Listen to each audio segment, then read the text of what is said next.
अस्सलाम वालेकुम नाज़रीन, मैं हूं मोहम्मद वकास। और अगर आप लोगों ने मेरा चैनल सब्सक्राइब नहीं किया तो इसको सब्सक्राइब कर लें ताकि जो नई अपडेट्स हैं वो आप तक पहुंच सके। तो नाज़रीन, आज हम बात करेंगे प्रेजेंट कंटिन्यूस टेंस के ऊपर कि प्रेजेंट कंटिन्यूस टेंस क्या होता है, इसकी पहचान देखेंगे और इसकी फार्मेशन के हवाले से थोड़ा सा देखेंगे और कुछ एग्जांपल्स के थ्रू हम इसकी प्रैक्टिस करेंगे। So let's start. The present continuous tense. The present continuous tense is a tense which describes an action that is ongoing at the present time.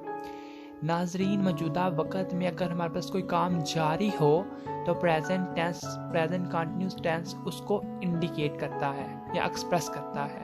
यानी ऐसे काम जो मौजूदा वक़्त में जारी हों, प्रेजेंट कंटिन्यूस टेंस उसको इंडिकेट करेगा, उसको डिनोट करेगा, उसको एक्सप्रेस करेगा या उसको डिस्क्राइब करेगा। नाज़रीन, इसके कुछ यूजेस देख लेते हैं कि प्रेजेंट कंटिन्यूस टेंस को हम कहाँ पे इस्तेमाल कर सकते हैं। It is used to describe the ongoing work of present. मौजूदा वक़्त में अगर हमारे पास कोई भी काम जारी हो तो उसको डिस्क्राइब करता है। जैसा कि for example, he is writing a letter, वो एक खत लिख रहा है। तो वो हाथ लिख रहा है, वो मौजूदा ज़माने में काम कर रहा है ना। क्या काम कर रहा है? हाथ लिख रहा है। तो प्रेजेंट कंटिन्यूस टेंस जो है ऐसे कामों को डिनोट करने के लिए इस्तेमाल किया जा सकता है। अगला यूज देखते हैं। Some time it is used in the place of the future tense. बाज़ औक़ात हम प्रेजेंट कंटिन्यूस टेंस को फ्यूचर टेंस की जगह पर भी इस्तेमाल कर सकते हैं।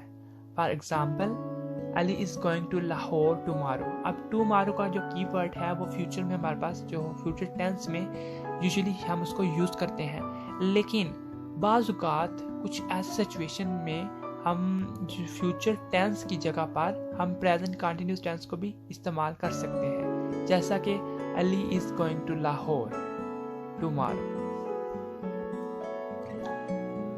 अब इसकी पहचान के हवाले से देख लेते हैं कि हमें कैसे पता चलेगा कि ये अगर हमारे पास उर्दू के कुछ फ़िक्रात हमारे सामने हो तो आपको कैसे पता चलेगा कि ये प्रेजेंट कंटिन्यूस टेंस को इंडिकेट कर रहा है।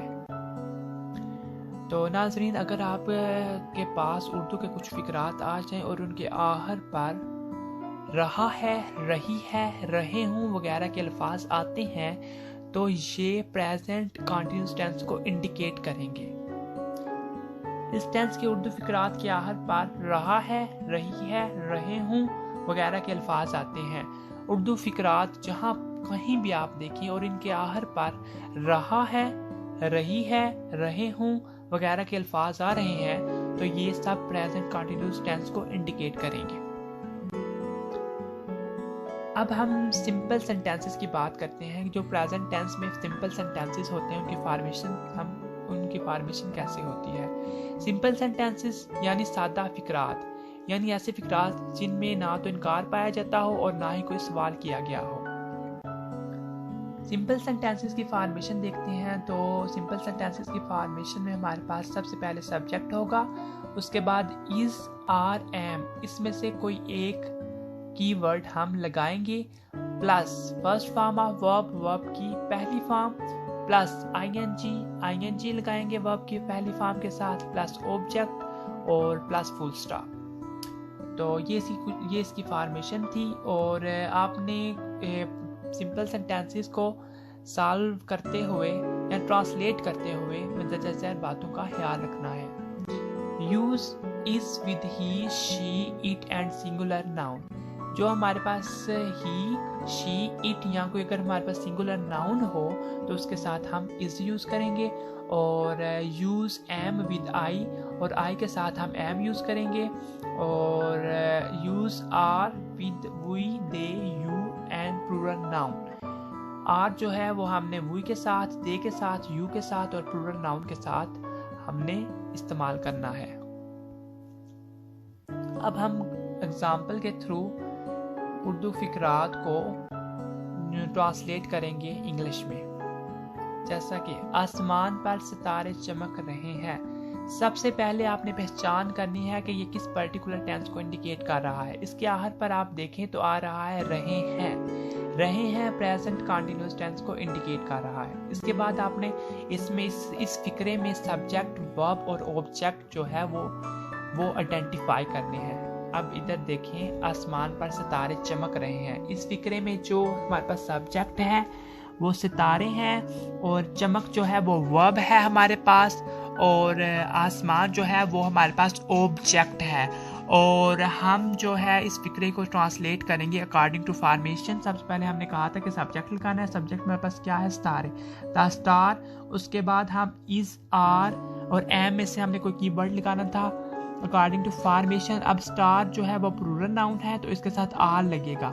उसके बाद हमने वर्ब की फर्स्ट फॉर्म के साथ आईएनजी का इजाफा करना है।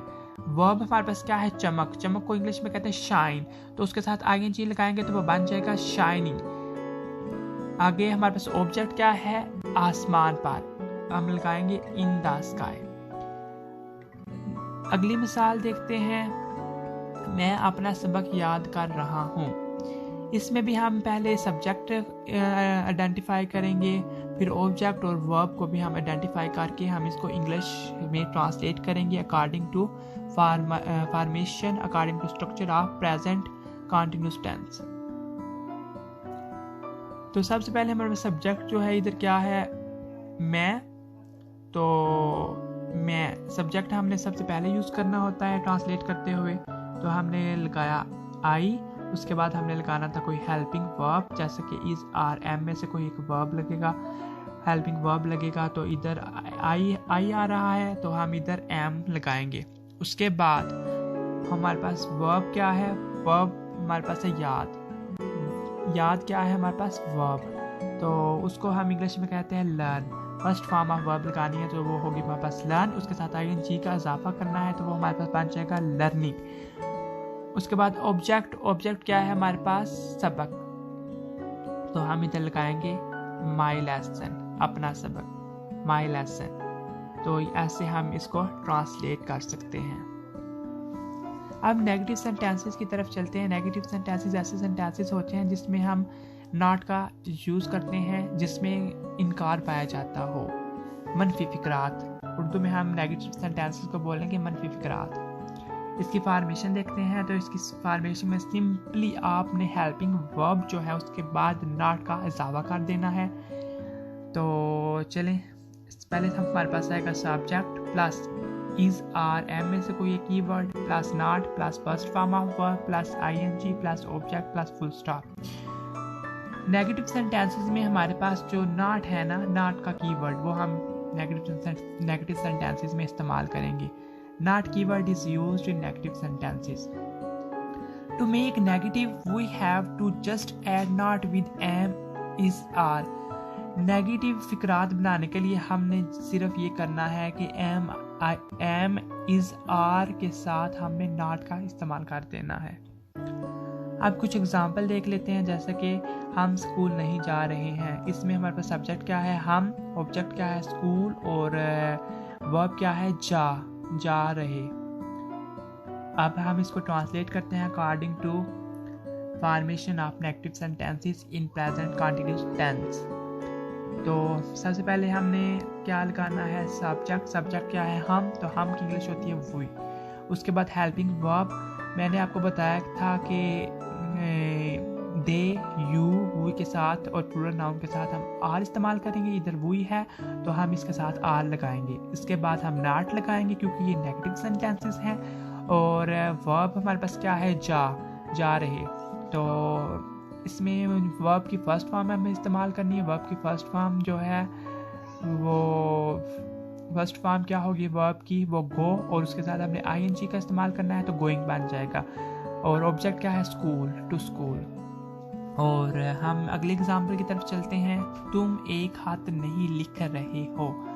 इसमें हमने सब्जेक्ट को इंडिकेट करना है, आइडेंटिफाई करना है। फिर ऑब्जेक्ट को और वर्ब को हमने आइडेंटिफाई करके इसको ट्रांसलेट कर लेना है इंग्लिश में। सबसे पहले हमारे पास सब्जेक्ट क्या है? तुम को इंग्लिश में बोलते हैं यू। उसके बाद हेल्पिंग वर्ब क्या आएगा? आर, क्योंकि यू के साथ आर हेल्पिंग वर्ब इस्तेमाल होता है। उसके बाद नॉट। उसके बाद वर्ब की फर्स्ट फॉर्म के साथ आईएनजी का इजाफा करना है। तो वर्ब क्या है हमारे पास? लिख। लिखना, तो हमारे पास बन जाएगा राइटिंग, और ऑब्जेक्ट क्या है, लेटर, अ लेटर। नाज़रीन, अगर आप लोगों को हमारी वीडियो अच्छी लगी हो तो सब्सक्राइब, लाइक और शेयर करना मत भूलिएगा। Thank you for watching. अल्लाह हाफिज़।